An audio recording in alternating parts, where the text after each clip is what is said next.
Welcome back mga kabayan. Nagbabalik po muli ang inyong lingkod upang magbigay sa inyo ng mga bago at nagbabagang mga balita.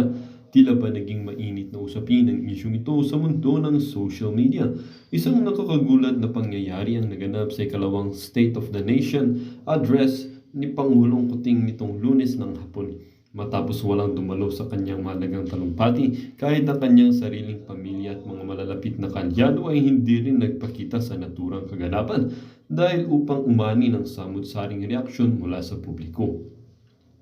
Sa kanyang zona, naging tampok ang pagsasalita ni Pangulong Kuting laban kay pangalawang Pangulo Sara Duterte na tila ba tinuligsa ng ilang patakaran at hakbang nito. Subalit, sa halip na maging matagumpay ang kanyang layunin, si Pangulong Kuting pa ang tila napahiya sa harap ng buong bansa. Ang matatag na postura at paninindigan ni VP Sara ay nagbigay ng impresyon na siya ay may mas matibay na suporta at tiwala mula sa publiko. Marami ang nagtaka kung bakit walang dumalo sa zona ng Pangulo. Ang kawalan ng presensya ng kanyang pamilya at mga kaalyado ay nagbukas ng mga spekulasyon ukol sa kalagayan ng administrasyon ni Pangulong Kuting at ang kanyang kasalukuyang estado sa politika. Sa kabila ng mga akusasyon na nanatiling tikom ang bibig ng palasyo ukol sa isyong ito. Samantala, si VP Sara ay patuloy na nakatanggap ng suporta mula sa iba't ibang sektor ng lipunan. Ang kanyang kakayahang humarap sa mga issue at kontrobersya ng may dignidad ay nagbigay sa kanya ng respeto mula sa mga mamamayan.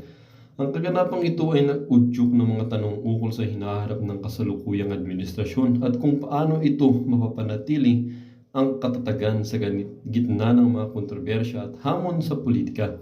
Sa ngayon, ang bansa ay patuloy na nagmamasid at nag-aabang ng mga susunod na hakbang ni Pangulong Kuting at kung paano niya haharapin ang mga hamon na ito. Ang kanyang kakayahang umangat mula sa kahihiyan at muling magtamo ng tiwala ng publiko ay nanatiling isang malaking hamon sa kanyang liderato. Well, para nga sa buong impormasyon ay panoorin na lamang ang buong video. At kung bago ka pa lamang sa aking channel, huwag kakalimutang mag-subscribe, pindutin ang notification bell at piliin ang all upang laging maging updated sa mga bago at nagbabagang mga balita. At sa mga solid viewers naman natin dyan, maraming salamat naman po sa patuloy na pagtangkilik sa ating channel. Tuloy-tuloy lang po ang laban para sa katotohanan at para na rin sa kinabukasan ng ating pinakamamahal na bansang Pilipinas. O yun, alam nyo ba kanino nanggaling yung mga problema na personal na issue nyo sa buhay nung panahon ng kampanya? Kilala nyo ba kung sino nagpalabas ng mga issue na tax evader kayo? Nagpupulburong kayo? Hindi naman talaga kayo nakagraduate? Hindi naman ho sa amin yun. Kami ho nagtanggol sa inyo noon, Mr. President. Nanggaling ho yun doon sa mga sinasabi nyo ngayon na okay naman yung relasyon nyo dito sa pamilya ng mga Aquino. Kapal talaga ng mukha nitong presidente na to. Ganyan ho sila.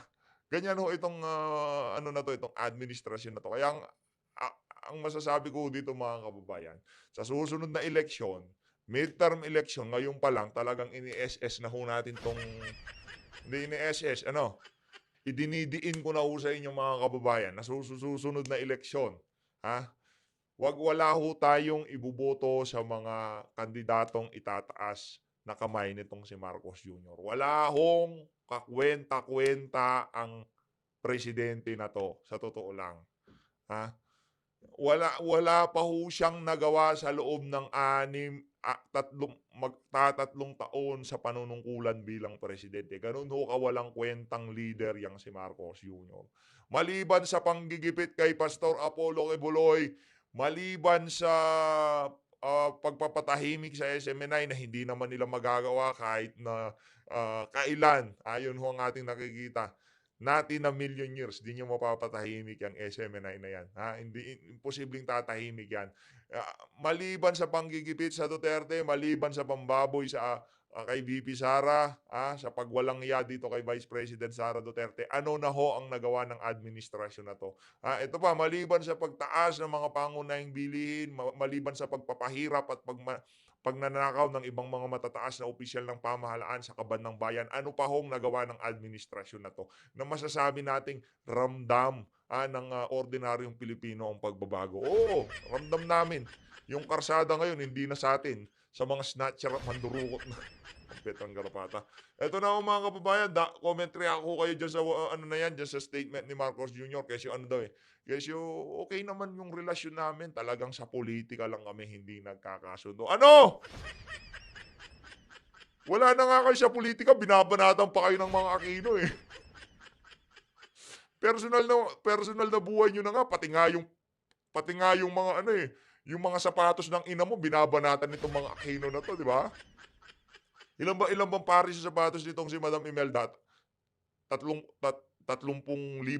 3,000, pares? Di ho natin alam. Pero nandun sa area na yon, ganun ho karami. Pati ho yung mga issue na yon, itong mga, dilawan, itong mga Aquino na 'to, eh, ibinabato ho sa mga, Marcos na 'to. Wala na ho sa pulitika ang mga Marcos, pero diretso pa rin ho ang pagbira nitong mga Aquino na 'to. Kaya nagtataka ho tayo ngayon sa sinasabi nitong mama na 'to na okey naman daw ang relasyon nila.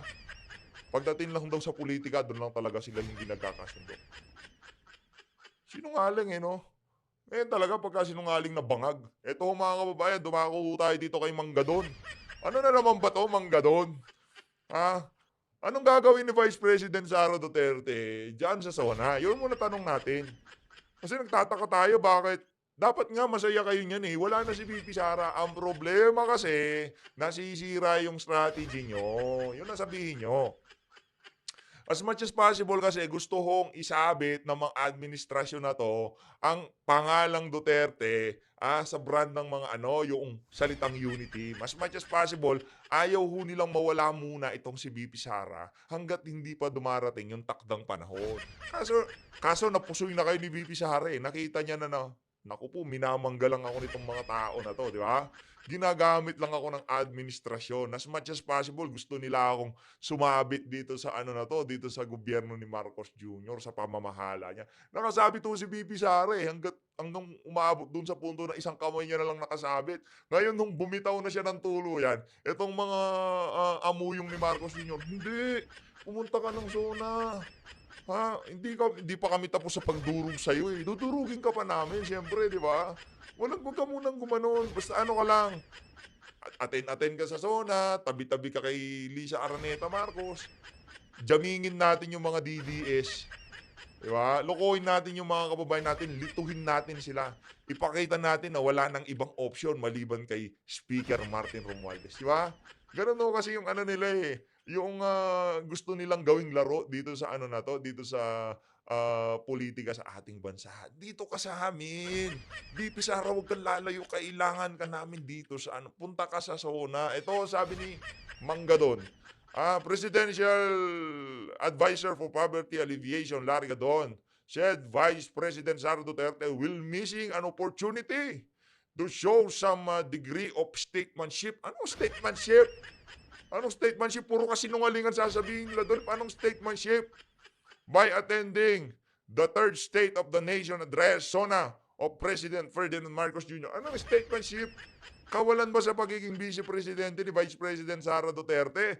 Yung hindi niya pagdalo diyan sa ano na yan, diyan sa 20 million pesos na pakain na SONA na yan? Hindi kawalan yan. Bagkus kung pupunta siya diyan, eh, baka lalong bumaba yung popularity niya, yung approval rating niya, gano'n lang ho yun. Kaya tayo, pabor diyan sa hindi pagdalo ni VP Sara. Ito talaga mga walang yaw talaga 'tong mga amuyong nitong si Marcos Jr. Ikaw Gadon, akala mo 'di ko alam, Akala mo 'di ko alam na sukang-suka sa'yo itong si Lisa Araneta Marcos, Hindi ka naman very New York kaya huwag kang mag-alala, yung pinapakita sa inyo kaplastikan lang 'yan. Alam niyo kayo diyan sa gabinete nagpaplastikan lang kayo ng mga 'yan. Pustahan tayo, pagka natapos 'tong administrasyon na 'to, daing niyo pa yung mga naglalabo-labo, pulasan kayo, tago-taguan kayo. Sa dami ng kabalbalan na nangyayari dito sa administrasyon na 'to. Kaya excited ho tayo sa susunod na administrasyon. Lahat ng ayudang ipinamigay nitong administrasyon na 'to, yung ginagawa ni Risa Hontiveros, tayo naman ho ang mapupunta sa opensa do'n sa panahon na 'yon. Hindi, gagawin natin, magtatrabaho tayo, tatrabahuhin ng pamahalaan yung mga kabalbalang ginawa nitong si Marcos Jr. Pero wag natin palampasin yung mga kalokohang ginawa ng kasalukuyang administrasyon. Wag mo natin silang bigyan ng free pass, ika nga, di ba? Swerte naman nila. Pagka Duterte na, kahit anong kabalbalan na ginawa na nagdang administrasyon, di nakakalkalin. Nang mihasa ho sila eh. Kasi ganun yung brand ng Duterte. Wala na silang pakialam nagdang administrasyon, di kinakalkal, di ba? Yung panahon ni Panot, ang dami hong kalokohan doon. Yung Yolanda Fund, kung anong nangyari doon sa, doon sa rehabilitasyon ng hindi ko kinalkal ng Duterte administration yun. Wala ko silang pakialam doon sa pagdating sa mga irregularidad sa pamahalaan. Hindi ho binuksan ni Tatay Digong yun. Ang ginawa ng Tatay Digong, trabaho, trabaho, trabaho. Pero tong administrasyon na to, wala ho silang ginawa kundi paano sirain ang brand na Duterte. Pero again, wag ho kayong mag-alala. Hayaan nyo lang ho sila, 'di ba? Pagka yung mga ano ho natin, mga parang ano lang ho 'to, parang laro lang 'to. Hayaan nyo ho sila. Ngayon, feeling nila nasa defensive mode tayo, dumidepensa tayo sa mga banat nila sa atin. Hindi. Wag ho kayong mag-alala. Meron ho tayong pang-counter, ika nga, ha? Meron ho tayong pang-counter. Yung mga pang-counter natin, araw-araw nanonood sa mga kasama nating vlogger. Diba? Yan, nasa third floor, dyan sa mga banateros, ay kay Brothers Traveler, kaibigan ho natin yan. Mag-subscribe kayo dyan, siyempre. Huwag niyong kakalimutan si brother, no? Yan, si Buster. Napakabait din niya si Buster. Subscribe din kayo dyan. Yung mga ano ho natin, yung kumbaga, yung counter natin, kumbaga sa boxing, nasa defensive tayo ngayon. Kasi bumibira itong sila Tamba, si Lisa, yung mga senador, binibira yung Duterte brand eh. Tayo nasa defensive mode tayo, pero pagka nakuha natin ng isang beses, titiklop sigurado itong mga walang yang to. Isang beses lang ho mga kababayan, isang counter lang ang kailangan natin. Babalentong itong mga walang yang to. Ngayon naman, para dito kay, ito kay Manggadon. Manggadon, alam mo, ikaw, trabahuhin mo yung yung poverty alleviation. Ha? Huwag mong pakialaman si VP Sara. Nagmumukha ka talagang atakdong ni Lisa eh. Tigilan mo yan. Yung trabaho mo, pagi mo palibasa, gawa-gawa lang yung position mo, kaya pabanjing-banjing ka lang eh. Diba? Palibhasa, wala naman talagang poverty alleviation, kaya talagang haya-hay yung buhay mo dyan sa sumisweldo ka eh, di ba? At tupagin mo yung paano maibsan ang kahirapan sa ating bansa. Huwag mong pakialaman si VP Sara. May senador nga, di ka manalo-nalo kung di ka pabibigyan ng, hindi ka aapoy, di ka magkakapwesto sa pamahalaan. Manahimik ka. Okay, walang kakwenta-kwenta. Siguro ngayon relevant ka. Pero pagka dumating yung mga panahon, mababasura ka na naman. Pupunta ka na naman sa karsada, pasigaw-sigaw at pamura-mura ka na naman. Pero pag dumating yung punto na yun, huwag ka mag-alalaga doon. Di mo na kami kasama. Dati ko kasi natin yan eh. Nung kay Tatay Digong, isa yun sa mga maiingay na talaga sigaw na sigaw sa daan. Akala mo talaga Duterte supporter. Ano lang palang hanap, di ba? Yung position lang pala sa pamahalaan ng Veterang Garapata. Napakawalang yada din to si Gadon, no? Ito na, pakinggan natin ang mga punto de vista nitong si etong si Ma'am Pamela at nitong si Sir Marlon. Palakpakan muna natin sa studio. Maraming naghahanap po dito sa dalawa na to sa ating channel at hinihintay ho nila yung upload natin dito sa third floor. Heto na. At itong ano ho nila, mga pag-uusapan dito, ikaugnay dito kay Secretary Boying Reymuliano. Nakakawa din yung mama, no? Kulay lupa na ho eh. No? Pagka ganun ho kasi yung estado ng ng isang tao pagka ganun na kulay. Medyo na ho yan. Wag naman sana, pero pagka nakakita ho kayo ng ganyan, di ba? Yung mga may sakit na ganyan na yung kulay, minsan mabilis na lang yan. Minsan kasi sa pa lang, doon sa katawan pa lang, doon pa lang sa pagkaano ng katawan niya, makikita nyo na talagang nahirapan niyang mama na yan.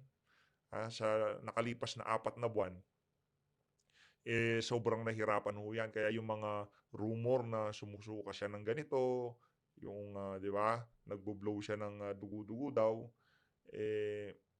malamang totoo ho kasi talagang bagsak yung katawan tapos kulay lupa na siya. May naggumalaw ng baso. May nagparamdam. Hindi naman nangamoy kandila. Itong sa mga magtatanong bakit ganito ang boses ni Ma'am Pamela dito ano siya, natrangkaso ho siya. Kaya medyo ano siya, medyo husky yung boses niya, parang rockstar. Nag-concert ho siya, nag-concert. Kandila. Hindi naman ng amoy Baka naman kandila. maganda yung amoy ng kandila, Pam, ha? Pero sa Oo. itsura ng nakita natin na Grabe. itsura niya, mukhang amoy lupa.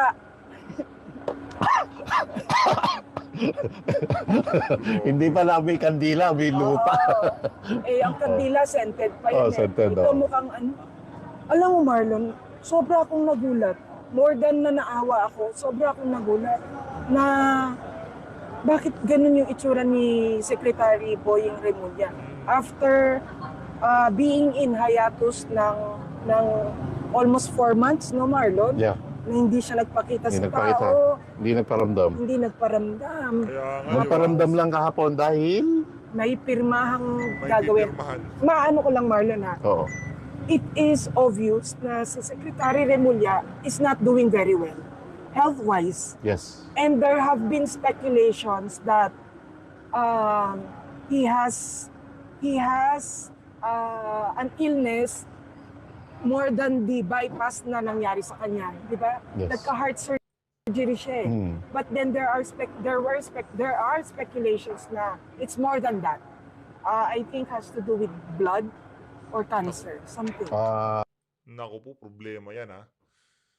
Kasi kung heart bypass lang yan, kung dahil sa puso, hindi ka naman mamamayat ng ganyan. Pagkatapos ng operasyon, recovery ka na, di ba? Kung walang maraming complication, a month or 2, okay ka na. Lalabas ka na sa publiko. Pero to 4 na buwan. Kaya ano ho, yung ano dito, yung mga suspetsya ng iilan na merong malubhang karamdaman tong si Boying, malamang ho, may basihan yung mga yan. No? Parang pati sa bone marrow. Oh, so Pati sa cancer bone yun. marrow. Malamang. Sana, blood. hindi. Has to do with Sana blood. hindi. Oh, sige, sa Okay, blood. Okay.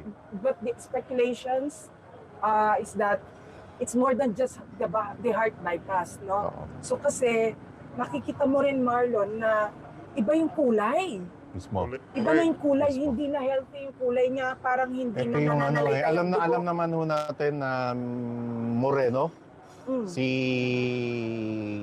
Secretary Boying at hindi siya ganun kaputian. mm. Pero yung Correct. kulay niya, kung may hambing natin sa kulay niya kahapon, ito yung Kulay puti. Marlon, kulay ito yung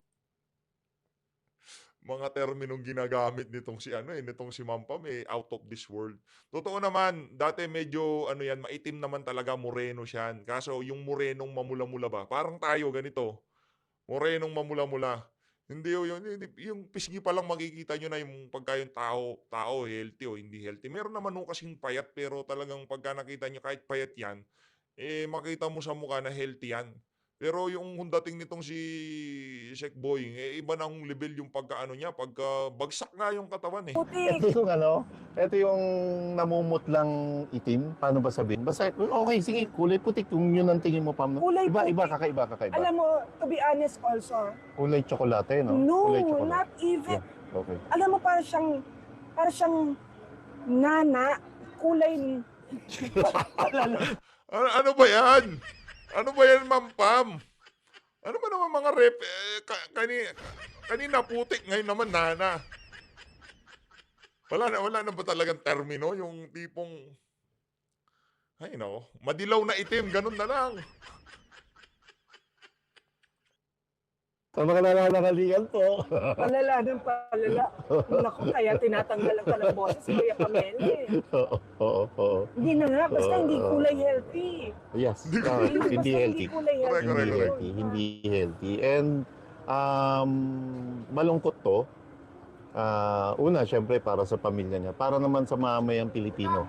Malungkot din ho ito kasi Correct. bilang alter ego ng Pangulo ng Bansa, may moral obligation sila and professional obligation para ipaalam sa taong bayan kung fit pa ba siya magtrabaho, kung kaya niya pa bang magtrabaho. Higit lalo, napakasensitibo ang trabaho bilang Secretary ng Justice dahil alam natin nakapaloob sa DOJ ang National Bureau of Immigration, ang mga piskalya, di ba? Ang Bureau of Correction, ang New Bilibid Prison, and Bureau Napakalaki yung responsibilidad ng department ni Secretary Boying Remulla. Kaya nga noong nawala ho siya ng ilang buwan, marami yung nagtatanong kung sinong pumipirma doon sa mga dokumento na kailangan pirmahan ng Secretary of Justice. 'Di ba? Kaya ngayon siguro natambak na yung opisina niya puro dokumento na lang kaya kailangan niya na lumabas. Immigration, di ba? So, dapat talaga kay Secretary Boying, una, siya na mismo ang maglabas ng sarili niyang medical bulletin. At kung talagang masama na lagay niya, Pam, dapat sa pamilya niya and kay PBBM na rin mismo o sino pang mga kasama niyang kapwa gabinete na ang kailangan ni Secretary Boying ngayon, quality of life.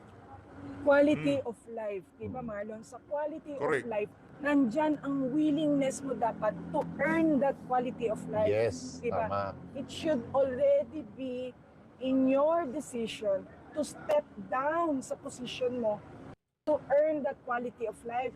Pero dahil mukha kang, you're like a living dead. Kaya nga, Walking Dead nga Parang ganun na ho siya.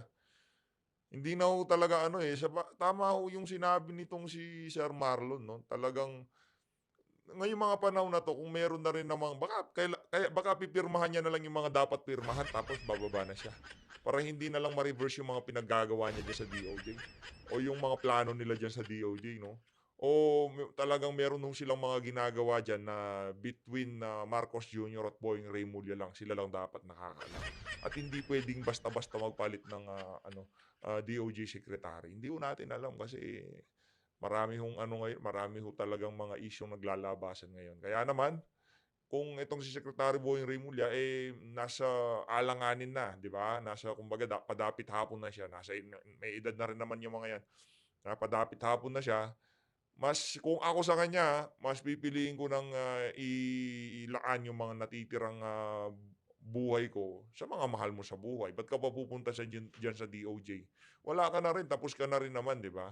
Unless meron ho silang mga bagay na kailangan mo nang isettle bago siya bumaba. Yun ang atin doon. Yes. You're like a ticking time bomb na anytime you can go. Oo. Pero you still hold on to power. And Correct. yung greed mo for power is still there, na you don't even mind if you go away from this earth na may ginawa kang tama o may ginawa kang mali.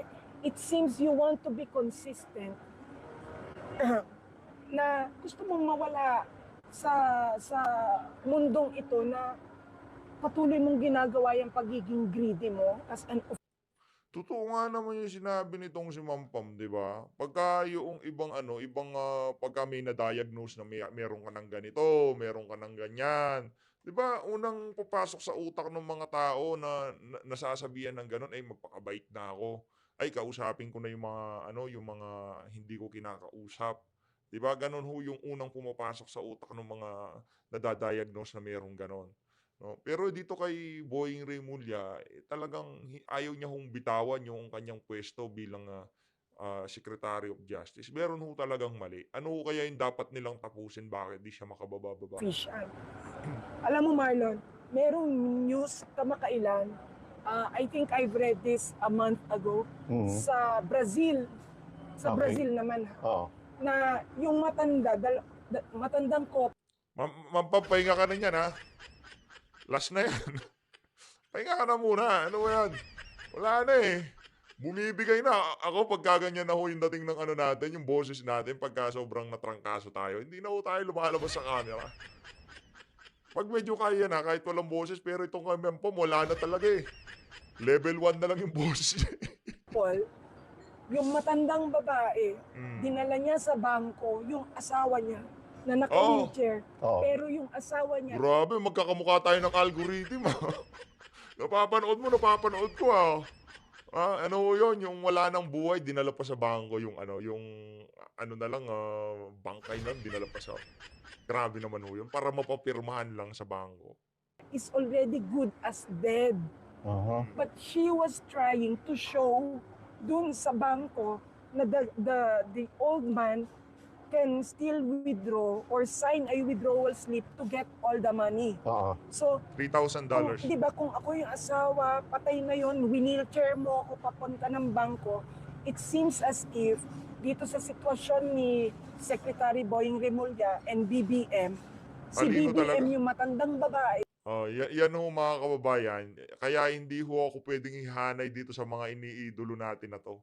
Nakita nyo kung gaano kagaling yung mga yan? Mga ano lang ho tayo ng mga yan, mga kulangot lang ho tayo pagdating sa kagalingan. Ibang klase ho talaga itong mga ali at mama na to. Ibang klase ho si Ma'am Pamat itong si Sir Marlon. at si Remulla yung patay na quote unquote, correct. na you have a leader na who's so in love with power and will not care about the welfare of the other person, na kahit magmukha kang kawawa or living dead na sa mata ng marami, gawin mo yung duty mo na pinapagawa ko sa'yo dahil itong papagawa ko sa'yo aayon sa akin. Sobrang greedy. White Lotus, salamat po sa Maraming pakulay. salamat, White Lotus. Ang lungkot ko. Grabe. Ang inaano ko yung paano yung kamag-anak, yung pamilya niya, no? Wala ba nag-a-advise sa Oo. pamilya? Tapos yung mga kasama niya, ultimo mismo si PBBM. Although pa may may unconfirmed report na kung hindi siya magre-resign, baka i-assign siya as ombudsman. May mga ganong unconfirmed report. Tapos ang Hindi ka pa papalit pa magre-resign yan. kaya nga yun nga yun, eh, di ba? Ayos, Yun Sa nga yun. lagay na Ang papalit naman daw ay si ES Lucas Bersamin. Daw, di umano. At ang papalit naman kay ES Lucas ay si Governor Dodo Mandanas ng Batangas. May ganun pa rin umiikot sa mga coffee shops. Ha? Diyos ko, guys, ang tatanda nyo na. Yeah. Gumawa naman kayo ng mabuti sa mundong ito bago kayo pumanaw. Diyos ko. Totoo, Marlon. Gusto ko yung tatanda nyo na. Ito yung Gusto ko yung- sinasabi ko, Marlon, eh. Oo. You will always be remembered for your greatness, for your kindness, Tama. and the way you made people feel. Pero kung ganyan na halos humiga ka na at ipipikit mo na lang yung mata mo since nakabarong ka na dyan, lagyan na lang natin ng biyak sa likod para yun na yun, di ba? Yun na lang ang gagawin mo. Hindi mo po magawa. Diyos ko. Correct. Grabe, no? Ano na lang, di ba, papahinga na lang tong mama na to. Ano na lang, I mean, ibig sabihin papahinga yung tipong, enjoy mo na yung buhay mo. Tapos ka na, sir. Wala na yung dating ng katawan mo na yan. Madalang na lang na madalang yung yung mga makaka-recover sa ganyang klaseng estado ng pangangatawan. Madalang na lang madalang yung mga yan. Pero dito ho nating makikita itong kawalanghiyaan nitong si Marcos Jr. Para mai-advance yung kanilang mga political ambition, kailangan hong papasukin yang papirmahan yang si Boying Remulla, no? Kalad ka rin siya kung ano man yung mga dapat tapusin dyan sa DOJ, di ba? Ibang klase ho, napakawalanghiyaan talaga nitong administrasyon. Nakakasulasok. Mm. Nakakadiri yung inyong greed for power. Hindi na tama. Na kahit gaano kaganda ang credentials mo bilang Chief Justice or prior to being the Chief Justice or Secretary of Justice, kung ganyan ka ka-greedy sa power mo, you will always be remembered for being greedy. Yes. Oo. Hmm. Miss Nessie Taborete, Correct, no? Maano na lang, padapit hapon na siya pero pumipirma pa siya, di ba? paki-message niyo po si Miss Pam. Baka alam po kasi pagpiestahan tong message niyo. Ano yun? Ayun. Thank you, Miss Nessie. Pa-message nyo na lang po si Miss Pam salamat. o kaya kayo na lang po ang maghanap kung sino po yung pagbibigyan nyo, yung gusto nyong bilhin. Pwede rin pong i-message dun sa T-Off with T-Off Puri with na Puri. page. Pwede nyo po akong i-message tapos pag-usapan po natin. Kasi, sige, andito na rin naman eh. Ang sabi ni Miss Nessie, Miss Pam, pwedeng magtanong po, pwedeng mag-send po ako sa inyo ng 10K para sa 10 viewer nyo na gusto maka-avail ng book ni Atty. Vic Rodriguez na hindi Wow! makaka-afford. Thank you, ma'am. Galing. Thank you. Actually, Marlon, Nice. maraming nagme-message na hingi ng link and all.